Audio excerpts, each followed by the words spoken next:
गायत्री सुता चैनल में आपका स्वागत है। ओम नमो भगवते वासुदेवाय। श्रीमद् भागवत गीता द्वितीय अध्याय। दूसरे अध्याय का नाम है सांख्य योग। इस अध्याय की विशेषता यह है कि इसमें स्थिर बुद्धि पुरुष के लक्षण बताए गए हैं। दूसरा अध्याय। संजय बोले, उस प्रकार करुणा से व्याप्त और आंसुओं से पूर्ण तथा व्याकुल नेत्रों वाले शोक युक्त उस अर्जुन के प्रति भगवान मधुसूदन ने यह वचन कहा।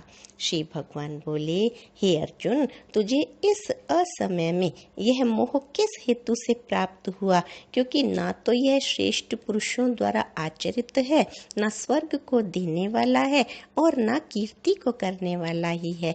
इसलिए हे अर्जुन, तुझे यह उचित नहीं जान पड़ता। हे परंतप, हृदय की तुच्छ दुर्बलता को त्याग कर युद्ध के लिए खड़ा हो जा।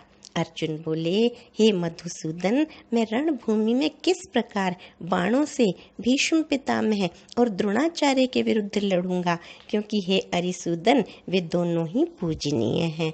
इसलिए इन महानुभाव गुरुजनों को ना मारकर मैं इस लोक में भिक्षा का अन्न भी खाना कल्याणकारक समझता हूँ। क्योंकि गुरुजनों को मारकर भी इस लोक में रुधिर से सने हुए अर्थ और काम रूप भोगों को ही तो भोगूंगा।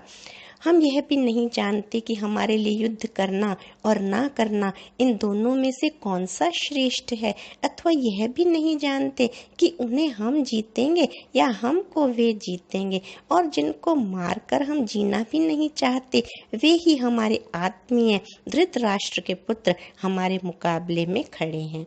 इसलिए कायरता रूप दोष से उपहत हुए स्वभाव वाला तथा धर्म के विषय में मोहित चित्त हुआ मैं आपसे पूछता हूँ कि जो साधन निश्चित कल्याणकारक हो वह मेरे लिए कहिए। क्योंकि मैं आपका शिष्य हूँ, इसलिए आपके शरण हुए मुझको शिक्षा दीजिए। क्योंकि भूमि में निष्कंटक धन धान्य संपन्न राज्य को और देवताओं के स्वामीपन को प्राप्त होकर भी मैं उस उपाय को नहीं देखता हूँ जो मेरी इंद्रियों के सुखाने वाले शोक को दूर कर सके। संजय बोले, हे राजन, निद्रा को जीतने वाले अर्जुन अंतर्यामी श्री कृष्ण महाराज के प्रति इस प्रकार कहकर फिर श्री गोविंद भगवान से युद्ध नहीं करूंगा, यह स्पष्ट कहकर चुप हो गए। हे भरतवंशी धृतराष्ट्र, अंतर्यामी श्री कृष्ण महाराज दोनों सेनाओं के बीच में शोक करते हुए उस अर्जुन को हंसते हुए से यह वचन बोले। श्री भगवान बोले, हे अर्जुन, तू न शोक करने योग्य मनुष्यों के लिए शोक करता है और पंडितों के से वचनों को कहता है, परंतु जिनके प्राण चले गए हैं और उनके लिए जिनके प्राण नहीं गए हैं उनके लिए भी पंडित जन शोक नहीं करते। ना तो ऐसा ही है कि मैं किसी काल में नहीं था, तू नहीं था, या ये राजा लोग नहीं थे, और ना ऐसा ही है कि इससे आगे हम सब नहीं रहेंगे। जैसे जीवात्मा की इस देह में बालकपन, जवानी और वृद्धावस्था होती है, वैसे ही अन्य शरीर की प्राप्ति होती है। उस विषय में धीर पुरुष मोहित नहीं होता। हे कुंती पुत्र, सर्दी गर्मी और सुख दुख को देने वाले इंद्रिय और विषयों के संयोग तो उत्पत्ति विनाशशील और अनित्य हैं। इसलिए हे भारत, उनको तू सहन कर। क्योंकि हे पुरुष श्रेष्ठ, दुख सुख को समान समझने वाले जिस धीर पुरुष को ये इंद्रिय और विषयों के संयोग व्याकुल नहीं करते, वह मोक्ष के योग्य होता है। असत वस्तु की तो सत्ता नहीं है और सत्य का अभाव नहीं है। इस प्रकार इन दोनों का ही तत्व ज्ञानी पुरुषों द्वारा देखा गया है। नाश रहित तो तू उसको जान जिससे यह संपूर्ण जगत दृश्य वर्ग व्याप्त है। इस अविनाशी का विनाश करने में कोई भी समर्थ नहीं है। इस नाश रहित अप्रमेय नित्य स्वरूप जीवात्मा के ये सब शरीर नाशवान कहे गए हैं। इसलिए हे भरतवंशी अर्जुन, तू युद्ध कर। जो इस आत्मा को मारने वाला समझता है तथा जो इसको मरा मानता है, वे दोनों ही नहीं जानते। क्योंकि यह आत्मा वास्तव में ना तो किसी को मारता है, ना किसी के द्वारा मारा जाता है। यह आत्मा किसी काल में भी ना तो जन्मता है और ना मरता ही है, तथा ना यह उत्पन्न होकर फिर होने वाला ही है, क्योंकि यह अजन्मा, नित्य, सनातन और पुरातन है। शरीर के मारे जाने पर भी यह नहीं मारा जाता। हे प्रथापुत्र अर्जुन, जो पुरुष इस आत्मा को नाश रहित, नित्य, अजन्मा और अव्ययी जानता है, वह पुरुष कैसे किसको मरवाता है और कैसे किसको मारता है। जैसे मनुष्य पुराने वस्त्रों का त्याग कर दूसरे नए वस्त्रों को ग्रहण करता है, वैसे ही जीवात्मा पुराने शरीरों को त्याग कर दूसरे नए शरीरों को प्राप्त होता है।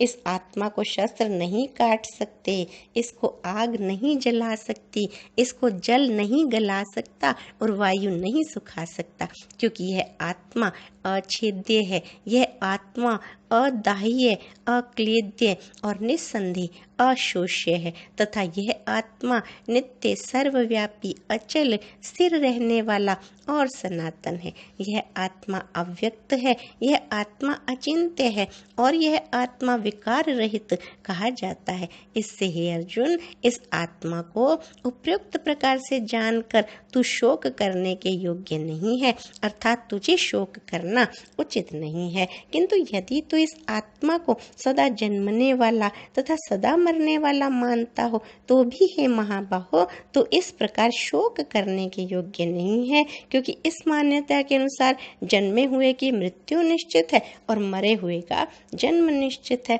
इससे भी इस बिना उपाय वाले विषय में तू शोक करने के योग्य नहीं है। हे अर्जुन, संपूर्ण प्राणी जन्म से पहले अप्रकट थे और मरने के बाद भी अप्रकट हो जाने वाले हैं, केवल बीच में ही प्रकट हैं। फिर ऐसी स्थिति में क्या शोक करना है?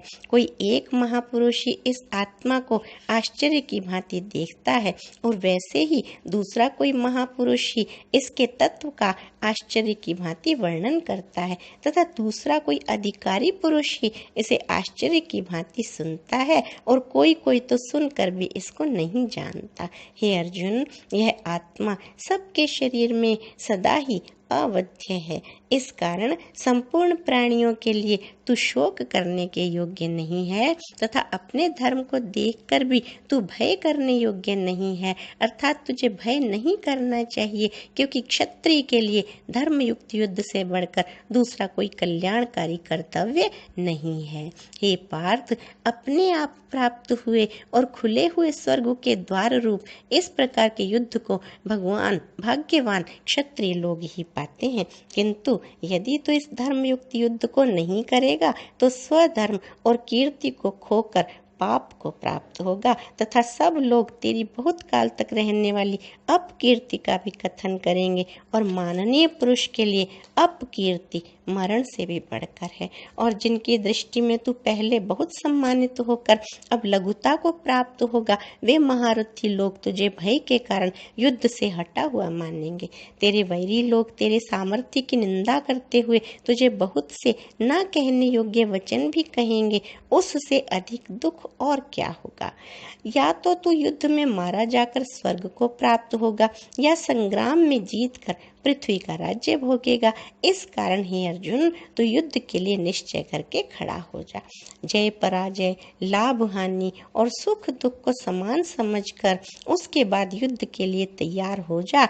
इस प्रकार युद्ध करने से तू पाप को नहीं प्राप्त होगा। हे पार्थ, यह बुद्धि तेरे लिए ज्ञान योग के विषय में कही गई, और अब तो इसको कर्म योग के विषय में सुन। जिस बुद्धि से युक्त हुआ तू कर्मों के बंधन को भली भांति त्याग देगा, अर्थात सर्वथा नष्ट कर डालेगा। इस कर्म योग में आरंभ का अर्थात बीज का नाश नहीं है और उल्टा फल रूप दोष भी नहीं है, बल्कि इस कर्म योग रूप धर्म का थोड़ा सा भी साधन जन्म मृत्यु रूप महान भय से रक्षा कर लेता है। हे अर्जुन, इस कर्म योग में निश्चयात्मिका बुद्धि एक ही होती है, किंतु अस्थिर विचार वाले विवेकहीन सकाम मनुष्यों की बुद्धियां निश्चय ही बहुत भेदों वाली और अनंत होती हैं।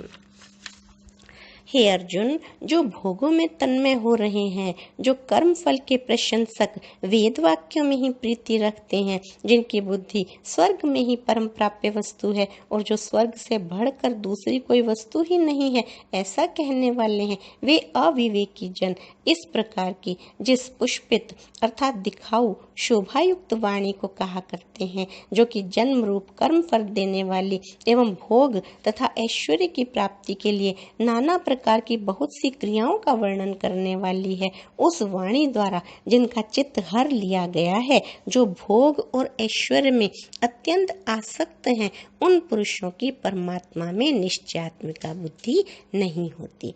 हे अर्जुन, वेद उपयुक्त प्रकार से तीनों गुणों के कार्य रूप समस्त भोगों एवं उनके साधनों का प्रतिपादन करने वाले हैं, इसलिए तो उन भोगों एवं उनके साधनों में आसक्तिहीन, हर्ष शोक आदि द्वंद्वों से रहित नित्य वस्तु परमात्मा में स्थित योग क्षेम को न चाहने वाला और स्वाधीन अंतःकरण वाला हो। सब ओर से परिपूर्ण जलाशय के प्राप्त हो जाने पर छोटे जलाशय से मनुष्य का जितना प्रयोजन रहता है, ब्रह्मा को तत्व से जानने वाले ब्राह्मण का समस्त वेदों में उतना ही प्रयोजन रह जाता है।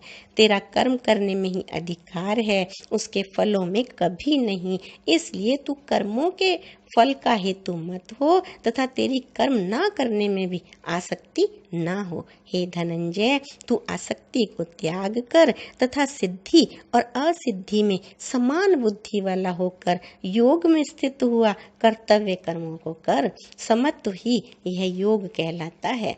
इस समत्व बुद्धि योग से सकाम कर्म अत्यंत ही निम्न श्रेणी का है, इसलिए हे धनंजय, तू सम बुद्धि में ही रक्षा का उपाय ढूंढ अर्थात बुद्धि योग का ही आश्रय ग्रहण कर, क्योंकि फल के हेतु बनने वाले अत्यंत दीन है। सम बुद्धि युक्त पुरुष पुण्य और पाप दोनों को इसी लोक में त्याग देता है अर्थात उनसे मुक्त हो जाता है। इसमें तू समत्व रूप योग में लग जा। यह समत्व रूप योग ही कर्मों में कुशलता है अर्थात कर्म बंधन से छूटने का उपाय है, क्योंकि सम बुद्धि से युक्त ज्ञानी जन कर्मों से उत्पन्न होने वाले फल को त्याग कर जन्म रूप बंधन से मुक्त हो निर्विकार परम पद को प्राप्त हो जाते हैं।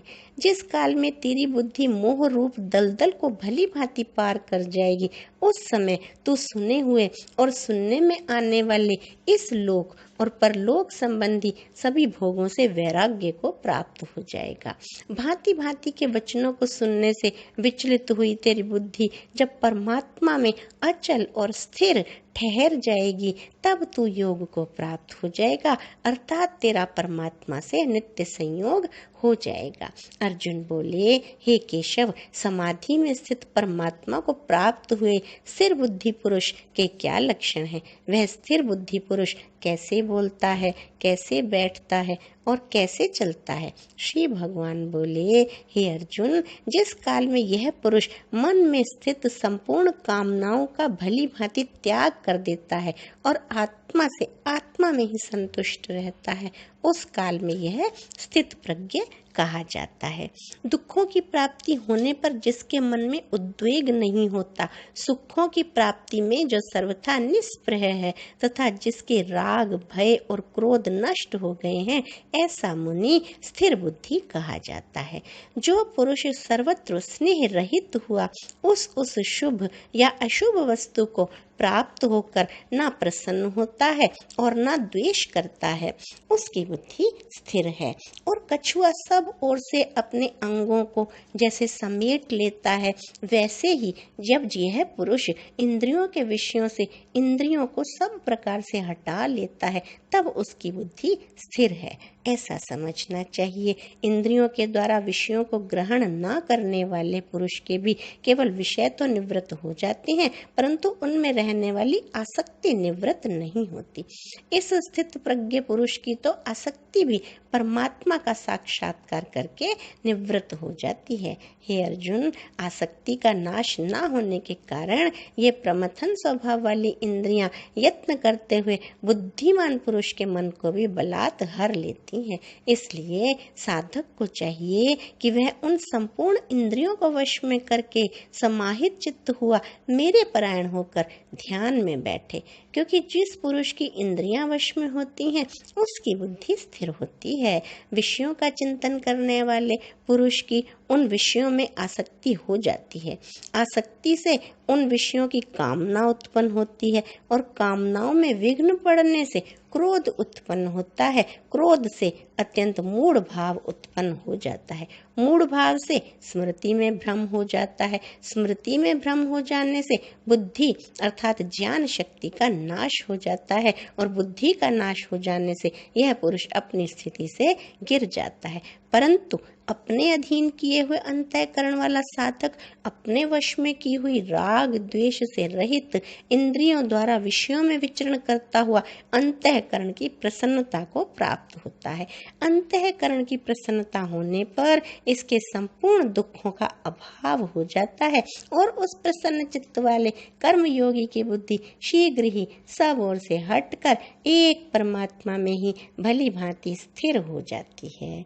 ना जीते हुए मन और इंद्रियों वाले पुरुष में निश्चयात्मिका बुद्धि नहीं होती और उस अयुक्त मनुष्य के अंतःकरण भावना भी नहीं होती तथा भावनाहीन मनुष्य को शांति नहीं मिलती और शांति रहित मनुष्य को सुख कैसे मिल सकता है।